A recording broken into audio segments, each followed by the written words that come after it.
As you probably read from the title, we're going to be answering intricate questions about the Vampire Diaries universe. And I'm going to be answering them on the spot. Alright, should vampires be held accountable for their actions? Or should they be given a chance at redemption, considering their supernatural nature and the struggle to control their instincts? Okay, my thoughts on this would be a second chance. Now let's dive deeper into it. We're going to be doing this stuff thoroughly. 1912. Stefan takes somebody head off after reuniting with Damon. That's interesting because a couple years prior and that year before he reunited with Damon, he was Gucci. You feel me? He was a rather upstanding citizen. Recovering.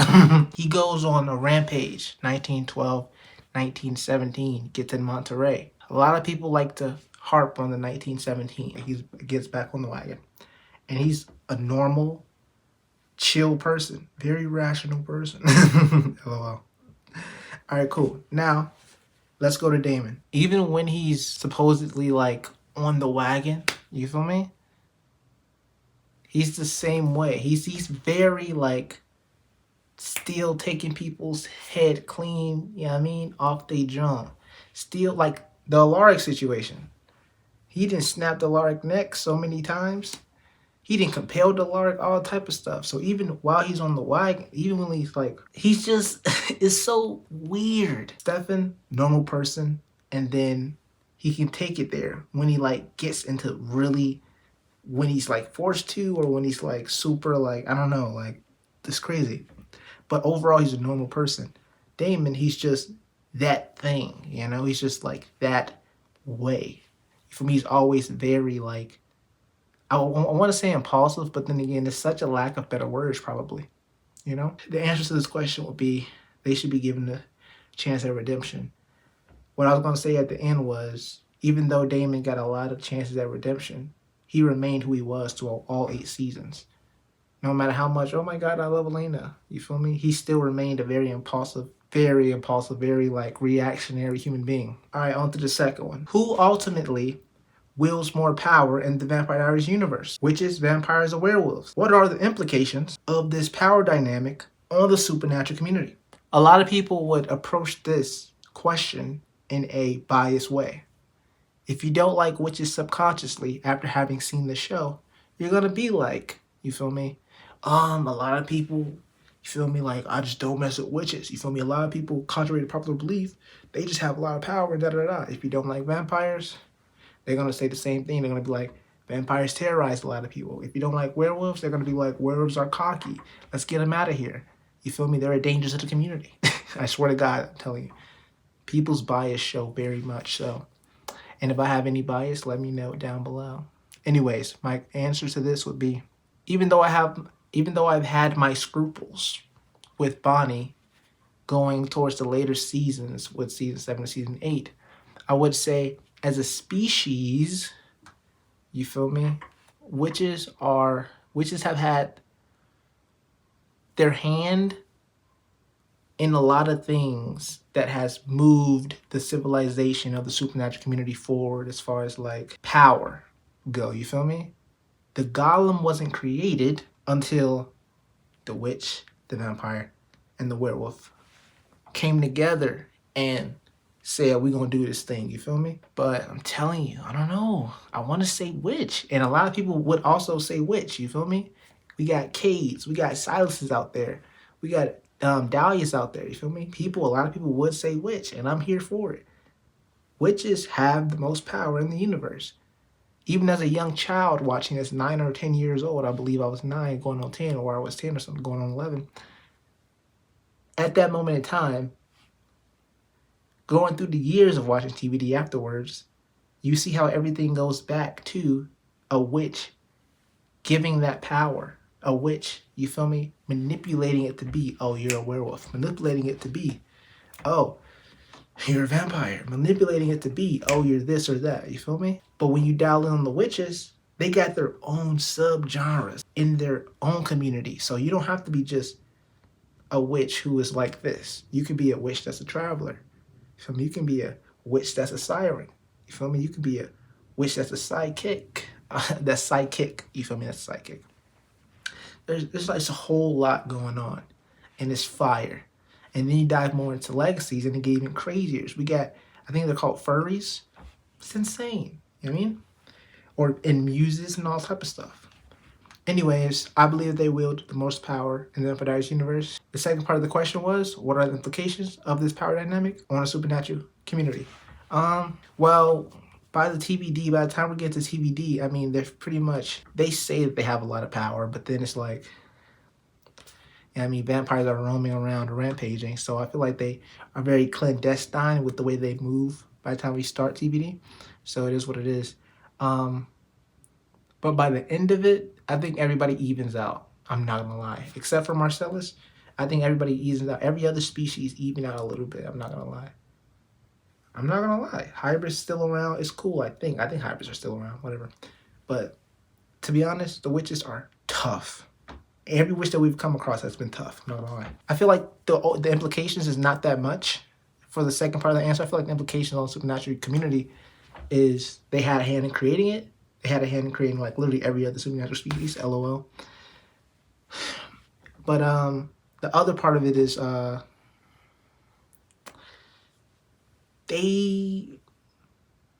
everything is like, it's pretty evenly, like the power dynamics are pretty evenly dispersed amongst the people by the time we get to like legacies and stuff like that. You feel me? By the time we're done with like the originals or TBD and stuff like that, everything's pretty much even out except for Marcellus being a literal legend. All right, cool. Is it ethical for vampires to engage in romantic relationships with humans, knowing that they will outlive their mortal partners and potentially subject them to the dangers of the supernatural world? Absolutely. Every supernatural being and every human being, if you want to find love, find love. If you want to chase after a human, chase after that human. You feel me? We're all, at the end of the day, you feel me? Whether you're a supernatural being or a human being, you feel me? You have the being as the second part of that. You feel me? We're still beings at the end of the day. Do your biggest one.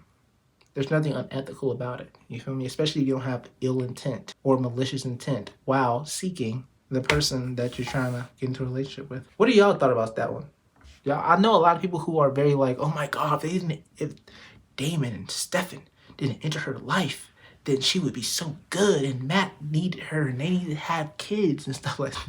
Literally, a lot of people hate Matt, but a lot of people are also like, she was her best option, da da da da da. I'm like, all right, cool. Here we go. There's a question 4. To what extent are vampires responsible for their actions, considering the influence of their inherent predatory nature versus the impact of their upbringing and personal choices? Wait for a second. That one caught me a little off guard. I gotta really dive into that one. To what extent are they responsible for their actions? I feel like, and I've always felt like, if you cannot control the hunger, you feel me? Now, of course, in the originals, we see somebody who can control the hunger a little bit.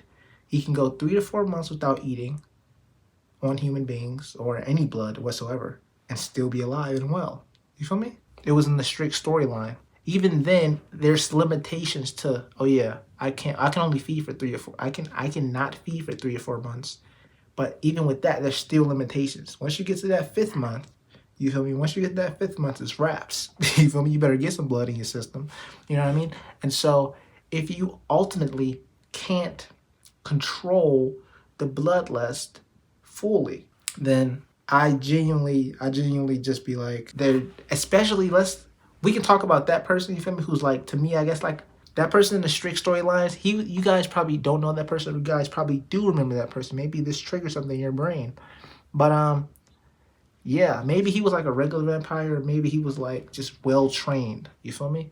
As far as like feeding habits, stuff like that. As far as Stefan, there's no curing that. You feel me? There's no curing that Ripper gene. You feel me? So he has absolutely no will in the bloodlust situation. You can eat bunnies all day long. Saying that, absolve you of all your Johns, bro. I absolve you of all your Johns. You're not responsible of your actions, because You literally have zero control of your bloodlust whatsoever.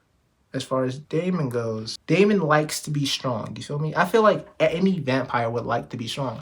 But I feel like he really and truly revels in being menacingly strong. Being like overwhelmingly or overbearingly strong.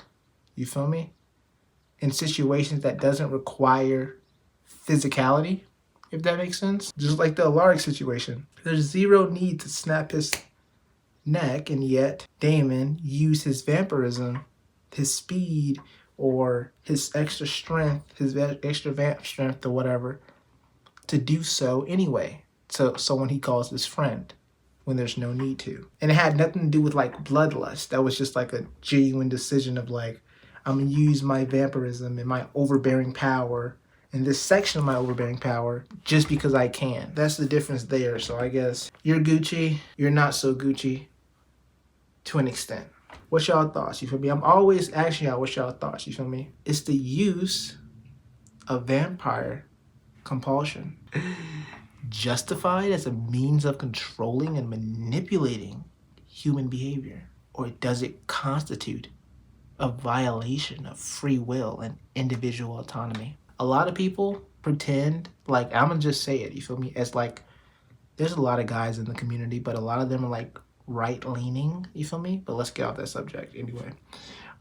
There's a lot of, as like one of the only dudes in the community of TVD universe, a lot of people growing up, you feel me? I said I watched TVD from like I was like 9 on up, you feel me? Or 10 on up. When that Caroline scene came out, I was already like in season 4 or whatever, but even watching the season 4 stuff and onwards, you never heard about them caring about Caroline and the whole Damon situation, the Damon compulsion, the Damon abuse and stuff like that, until after the show was done. Really peep. Listen to what I'm saying.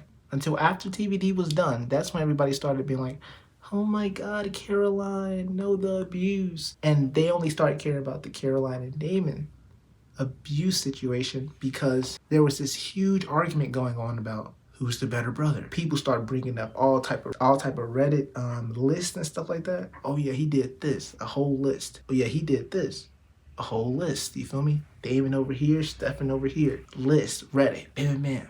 Comment section. I'm talking about wars, true wars going on. And with that, that's when they sparked off into the Caroline and Damon. You feel me? And then, of course, the girls backing girls situation is going to make this a whole thing of like, well, I mean, he did do that. And so that became like a talking point. But other than that, it was never a talking point whatsoever. Nobody cared. You feel me? It was just like TBD. So me personally, while I'm answering this question, I could care less about like in dire moments or as far as like finances are concerned, compel away. You want to go shopping for free? Do your biggest one. If you have to save a life and the person's like, I'm not trying to get my blood fusion or whatever, compel away and save them. You feel me? If you want to. That's your thing. That's a unique situation. Do your biggest one. You feel me? If you want to save their life, do your biggest one. As far as like in aspects of love, you feel me? Nah, no compulsion. You feel me? We want the real stuff, the gooey soul stuff. You feel me? The soul touching, authentic relationships. And when you compel somebody, it completely ruins the authenticity and the pureness and of the whole relationship. So where relationships are concerned, nah. Should there be a governing body or set of rules to regulate the behavior of supernatural beings in the Vampire Diaries universe? And if so, what form should it take? Nah, there shouldn't be. If you're a vampire, do whatever you want to do. There's subsections in the Vampire Diaries universe. I don't think they ever speak on this, but there's subsections, you feel me, to where there's groups that probably feel like, oh yeah, I have to regulate you because you're wilding out and you're going to get all of us caught and da-da-da-da-da. During the Dark Ages, when a vampire's actions threatened to expose or bring harm upon the entire race, they would face judgment. Lexi told Stefan that in the 1600s or the Dark Ages or whatever, the Brotherhood of the Five was a group of highly skilled vampire hunters. We crossed paths with them in the 12th century. Which the Dark Ages was like the 1100s, if I'm correct. To me, I'm like, if you're a vampire, you just got lucky. So do your biggest one. You know, really live your life. Now, if somebody else try to force their way of life onto you, hey, fight it out, duke it out. Bro, what y'all think? Should there be a governing party? I feel like most humans that's gonna see this will definitely believe there should be a governing party. Me, I just don't care. As far as True Blood, I hated the whole True Blood situation when there was this whole elaborate government stuff because of all the rules and that. I hated it. Is it more desirable for vampires to strive for humanity and empathy, as seen through the lens of characters like Stefan Salvatore, or to embrace their immortality and predatory nature, as exemplified by characters like Klaus Michelson? What y'all thinking? Now, obviously, a lot of people despise Stefan. Simple as that. So, of course, and Klaus Michelson in the conversation shoot at this point, it's over with. Thank you for your blessings. Me personally, I've always chose immortality over everything, but I've always resonated with Stefan over any and every character in TVD. So I would just be an immortal who, like, if I was a Ripper though, like really peep, if I was a Ripper though, I'm not gonna lie. If I'm a Ripper, I'm going crazy. I'm doing my biggest one. Like, I'm basically, they gonna have to like put me down or something. I ain't gonna lie, cause I'm just gonna be a Ripper. I'm on my Lily Salvatore bag. You feel me? 3,000 on the ship. You feel me? Well, I said 3,000 on the ship. 3,000 in Europe, heading back to New York. Okay, can I get an amen? I'm on that type time. I'm not gonna lie, because, and this is me going off into a tangent now, but if I'm a Ripper, there's no fixing the issue. So it's like what Nipsey Hussle said: would you be rather at war with yourself or at war with the world? You feel me? If you focus on fixing yourself 24/7, you're going to be, no second in your life is going to be peaceful. And you see that with Stefan Salvatore. There was never a moment of peace. Even in his relationship, you feel me? Like, once he became a vampire, it was over. Even in his relationship, his brother steps in, ruins it at every turn. You feel me? Manipulates it, twists it, you feel me? Ba-da-da. Mind you, whole time he's like fighting it, da-da-da, fighting it. He like, the more he's fighting it, he's like, all right, this shit kind of weak. I ain't gonna lie. Like, I can't do this shit forever. And so subconsciously by the 7th or 8th season, he's just ready to check. You feel me? He's ready to give up his life no matter what. It doesn't matter. You feel me?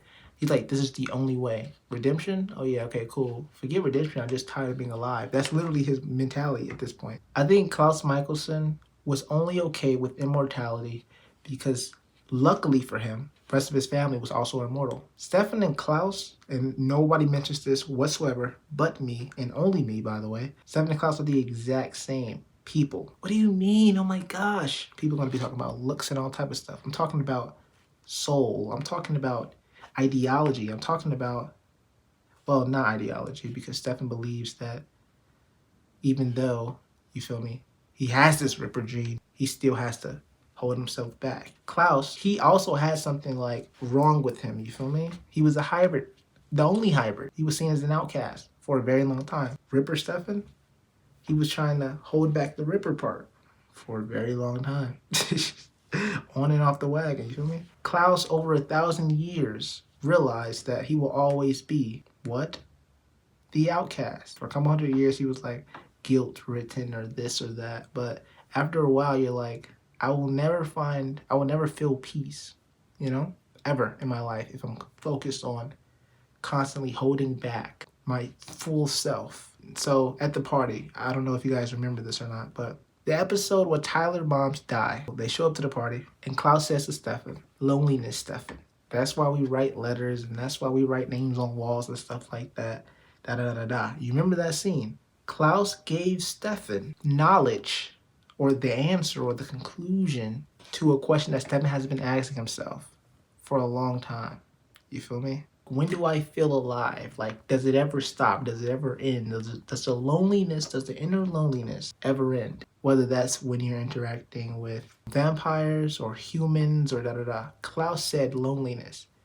The reason for Klaus writing them letters was loneliness. His whole family is freaking immortals, but a lot of them despise him. You feel me? His whole family is freaking immortals, but if they were out of the coffins, they would literally leave and lead their own lives, besides maybe Elijah. And so Even though Klaus is 1,000 years old, he still write letters and do all this stuff, memorialize the dead. Stefan, 100 or something, you feel me?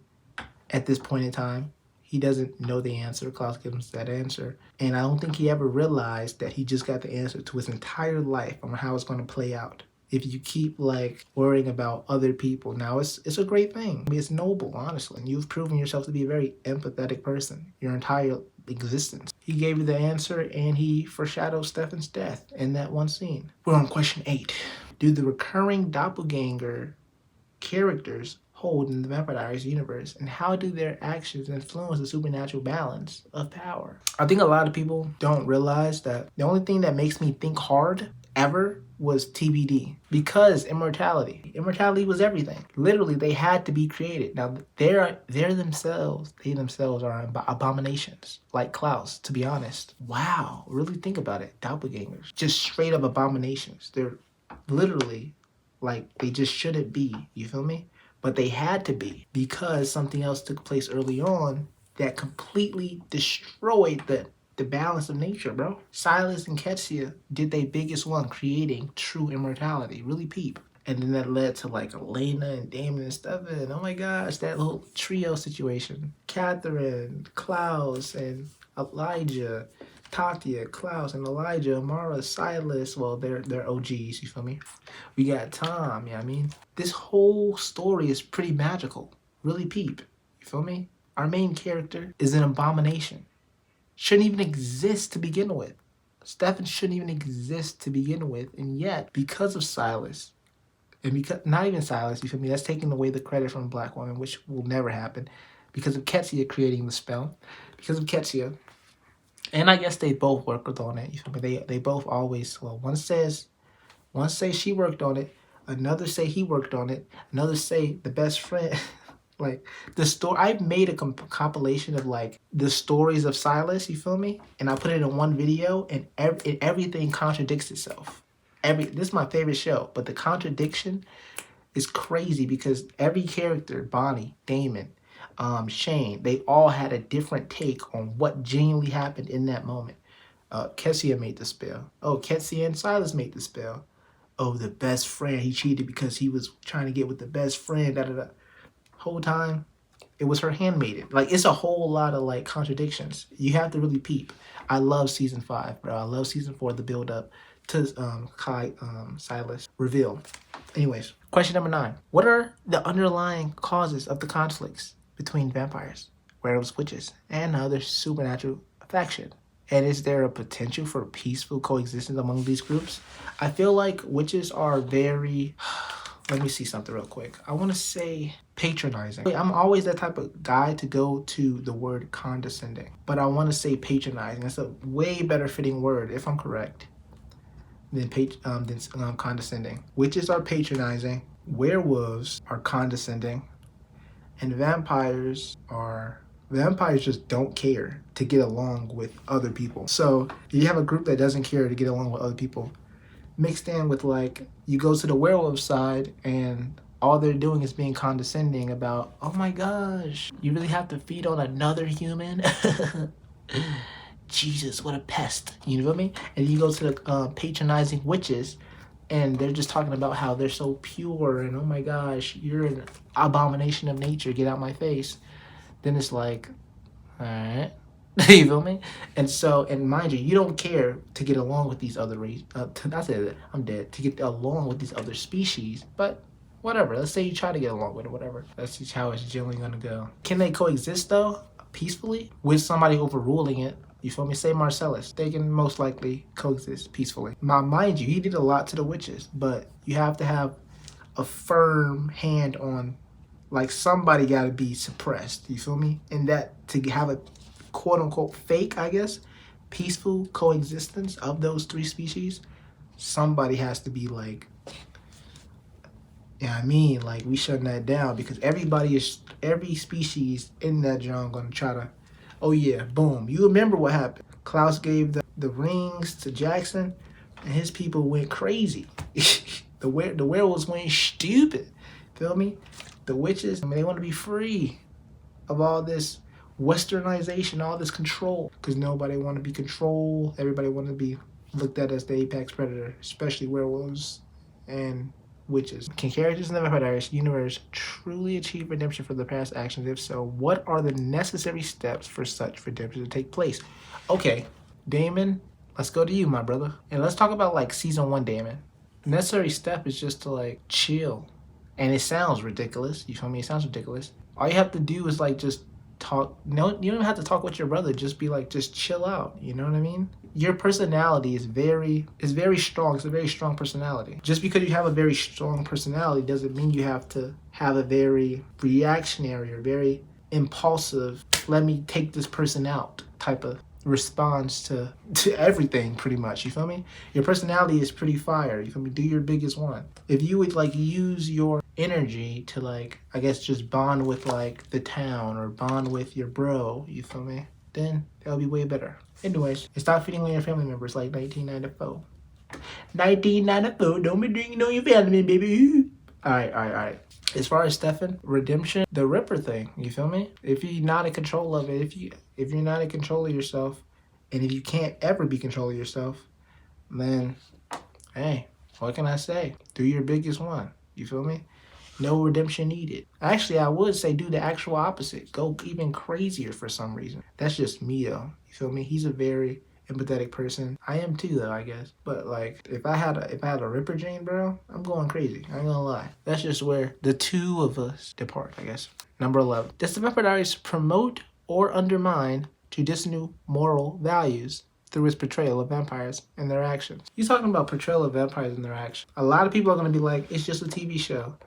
And I too would say that no matter if they're like snapping necks and stuff like that, I don't think it was like an agenda thing of like, oh yeah, guys, now you go do it. No, it was literally just a part of the show. It was a natural dealing of being a vampire. It didn't promote or undermine traditional moral values through its portrayal of vampires and their actions. I feel like it highlighted and amplified and really transparently showed the direction in which society was going to go years later. TVD came out in 2009, ended in like 2017, if I'm correct. Even when I was younger, like very young age, like 9 or 10, like I said, I knew the show was going to take society, whether they believed it or not, you feel me? I knew the show was going to take society in a direction, because if you have an entire show, you feel me, and the show is about, okay, this young lady is going from this person to this person, and they're brothers. And the entire show, there's quite literally zero consequence for homie hopping. Not even homie hopping, brother hopping. You feel me? There's zero consequence. Everybody is joking off and like, as just like the TV show, oh my god, it's cute, it's funny, da da da da da. Mentally, subconsciously, they're like, it's becoming normalized. 14 million people saw the Vampire Diaries during quarantine. 14 million. A story about a girl brother hopping, you feel me, doing a brother swap, and then there's zero consequences for that brother swap. There's no shaming. There's no real shaming. Caroline, oh my god, you're so judgy. Anything that Caroline ever said to Elena, everybody was like, you're so judgy, you're so this, you're so that. I love Caroline calling her out.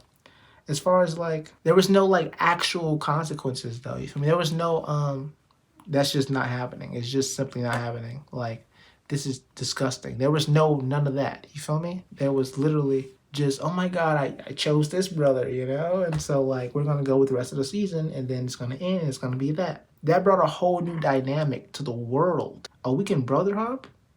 And there's no consequences? And then the fandom, you feel me, being directed towards like the upcoming, like, I guess ladies of the time, you know? Or the teenagers or the preteens or whatever. They grow up, you feel me, and they be like, oh my gosh, dang, Elena and Damon was such a good couple in TVD, even though she brother swapped. There was no consequences, you feel me, with whoop. The absence of like moral attachment to the TV show whatsoever by the majority fan base in which the TV show belonged to or was acquired by showed me exactly at a young age, you feel me, where society was going to go. Oh, I'm so delulu, da da da da.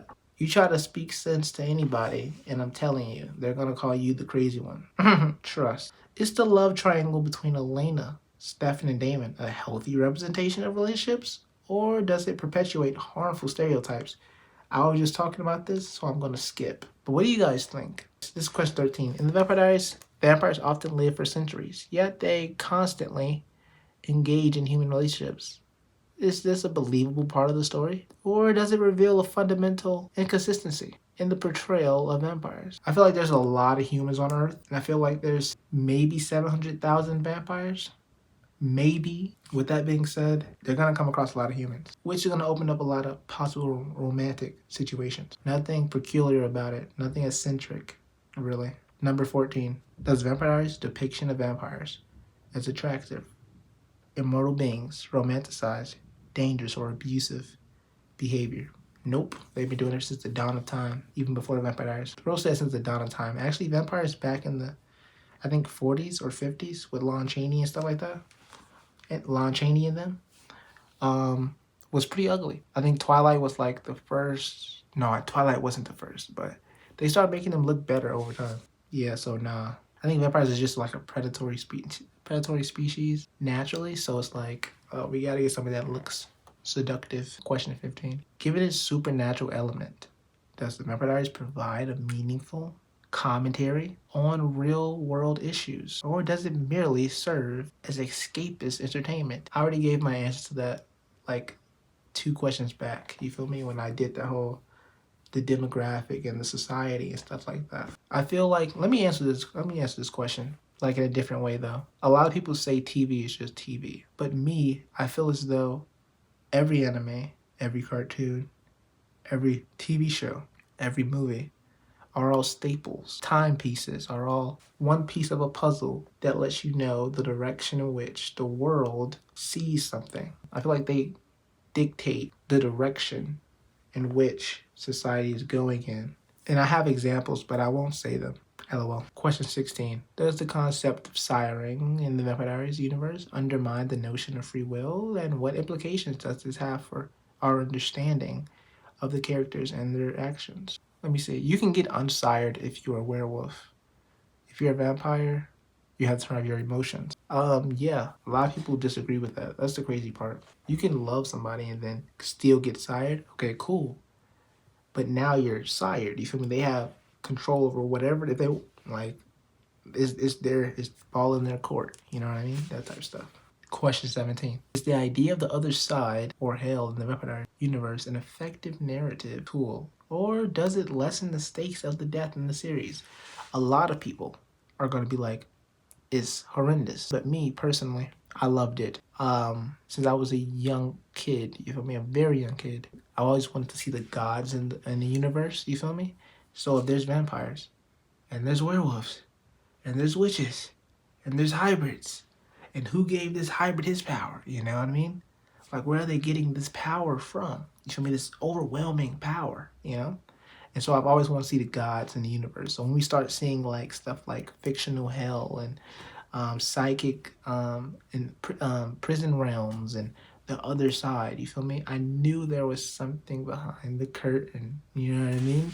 And that got me excited. That got me stoked every single time I watched Vampire Diaries. I love a vampire lore specifically, that can keep going intricate and more intricate and more intricate and more intricate. I love it every time. A lot of people hate that stuff. I like to obsess over it. You feel me? I like to really get in there. Like, oh wow, this is crazy. To end off my answers to the question didn't lessen the stakes for me at all. You feel me? I still felt every single death. I felt Silas' death when Bonnie, like, oh my gosh, betrayed him. You feel me? And he was like swinging from the tree, about to get destroyed by Cade. Hell dimension. LOL. But yeah, I felt that as well. I loved me some Silas. I felt every single death, bro. The Nadia, I think Nadia died too. I felt that, John. Number 18, the Vampire Diaries often presents characters who flip their humanity switch to avoid emotional pain. Is this a responsible portrayal of dealing with trauma? I feel like the humanity switch thing is, like I said, there's things that are for the show, and then there's things that are like real life. I mess with the humanity switch, and I mess with it only for Stefan. You feel me? His situation. He has the Ripper gene, you feel me? If he hits the humanity switch off, he gets to do whatever you want to do. Do your biggest one, you know? When everybody else does it, it's kind of like cringy, I'm not gonna lie. It's kind of like pointless. Not even cringy, but like pointless. I want y'all to answer that question too, because I'm having like an interesting time trying to answer this question. I've seen regular vampires switch their humanity off, And I've not been impressed. You feel me? They just end up crying all over again. But Stefan, he literally hits everything head on. You feel me? Like he doesn't like willingly like turn that joint off without there being a purpose, an underlying purpose. I guess no. Question 19. Does the Vampire Diaries sufficiently explore the ethical implications of mind control through compulsion? Yeah, they do. Absolutely. They do it with Alaric and Damon. When they're trying to find Joe's father's house, but Damon compels Alaric to to find out where she's keeping the dagger, all type of stuff, whatever. They explore it. They definitely explore it because he gets like Alaric gets uncompelled and goes straight to Damon like, what are you doing? Like, why would you do that? And then Damon's like, well, I mean, you did make my girlfriend forget that. No, it's like, question 20. How does the show's portrayal of immortality affect the characters' perspectives on life, death, and mortality? And is this portrayal ultimately more optimistic or cynical? It's more cynical. I feel like as a vampire, you're 0 years old, you're 100 years old, 500 years old, 900 years old. By the time you're 900 years old, you're like, it's a very pessimistic existence. You have to force yourself to be optimistic is what I'm trying to say as a vampire. So with Stefan, he knows that life is very, very just horrendous, but he still allows himself that leeway to be empathetic, allows him that leeway to be still in some way humane. Elijah, when he was first introduced, and even all the other stuff, like he still allows himself to have some type of leeway to be somewhat humane in whatever he's doing. You feel me? Klaus is like, I've seen it all, done it all. You feel me?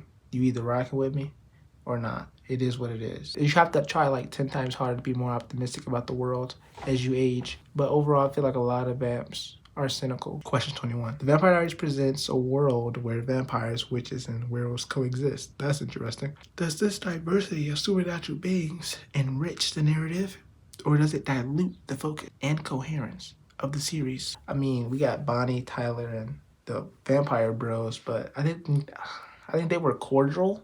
And does that enrich or dilute the focus and coherence of the series? I mess with it, you feel me? Because guess what? Say you in a fight, but Bonnie and Stefan is there, you feel me? Bonnie can do some witch stuff, Stefan can do some vampire stuff, and really solve the problem, you know what I mean? Question 22. Considering the number of times characters in the Vampire Diaries have died and come back to life, does the series trivialize death? I think they're trying to push this narrative where I'm supposed to be saying that, oh my gosh, it was horrible because the deaths and the amount of times that they killed and like, or they died, I mean. Listen here, they can die like 1,000 times. I would not care. I would feel every single death. 23. Could the narrative of the Vampire Diaries, well, mind you, let me go back to 22. And it would still hit hard. And then the story would still make sense and the story would still flow perfectly. Okay, cool, let's go back to 23. Could the narrative of the Vampire Diaries be seen as an allegorical exploration of addiction with vampire bloodlust standing in for substance abuse? A lot of people said that it was, and in 2023, a lot of people think that it does. I've never seen it that way whatsoever. Oh my God, the Capri Sun pouch. Oh my God, you're drinking blood. Oh my God, addiction, addiction, addiction. I've always seen it as just like something inescapable, a gene thing, genealogy. If that even makes sense. I've never seen it as like a gene thing. I've always seen the Vampire Diaries as the exploration of the philosophical nature of life, of the world, the way people interact with other people, the philosophical, the dreadful, the morbid nature in which humans or beings live their lives or live throughout their lives. You feel me? I never saw it as, oh my God, an addiction show. You know, this is not Euphoria. Vampire Diaries should never be reduced to an addiction show. Oh my gosh, an addiction. Everything's an addiction. Not whatsoever. People are going to see Stefan's drinking blood and like Ripper Gene and be like, an addiction, an addiction, an addiction. I see Stefan's Ripper Gene, and then what I see is Stefan being with Elena prior to her finding out about the Ripper Gene. Her finding out about the Ripper Gene, not being able to go through that with him, you feel me? Not being able to like stick it out with him, you feel me? And literally leaving him for his brother. And then I feel like that whole situation of her leaving him for his brother after finding out about his Ripper gene, you feel me? And stuff like that. And like not being able to stick out with them, you feel me? I feel like that encapsulate the world or the philosophical nature of a lot of things, of loneliness from Stefan, just the way women view, like, I don't know, life or partners or whatever, and the way that Damon views Stefan's importance as a human being, even though it's his brother. And I feel like it's a reflection of how humans treat each other, and it's like it's a dreadful reflection. So take the vampire out of it and just really see it for what it is. You feel me? An amplification, a face to the mirror. You feel me? Of like humans as a whole of how they treat each other, even without vampirism. Now let's go to 24. Does the Vampire Diaries universe adequately address the potential socio-political consequences of the existence of supernatural beings? I feel like there's only like 700,000 vampires. This is my crazy estimation, you feel me? Actually, it's a very tighter community than that, to me at least, because everybody know like each other's names most times, or sometimes at least. Like if you're really good at being a vampire, and that means like you're really freaking bad at it, lol, then you're pretty known in the community, no matter what. I feel like 700,000 people who are vampires and want to maintain that lifestyle of like feeding on people are going to all keep a low profile and stay out the limelight. Or even if they were in the limelight, it wouldn't matter because they know how to deal with it perfectly. You feel me? So it wouldn't definitely like it wouldn't get in the way whatsoever. I'm not gonna lie. Marcel had the entire NOLA under control. No bullcrap. Question 25.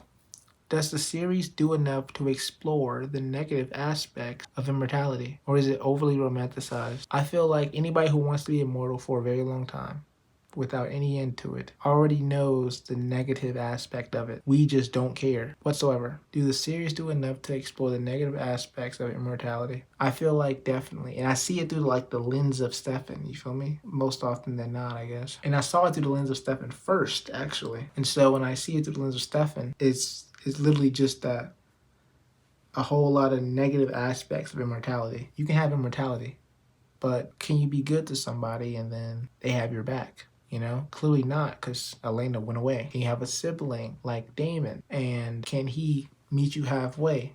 Clearly not. Stefan is literally just Stefan. Stefan literally forgiving everything 24/7. If I should make more videos like this, let me know by liking the video.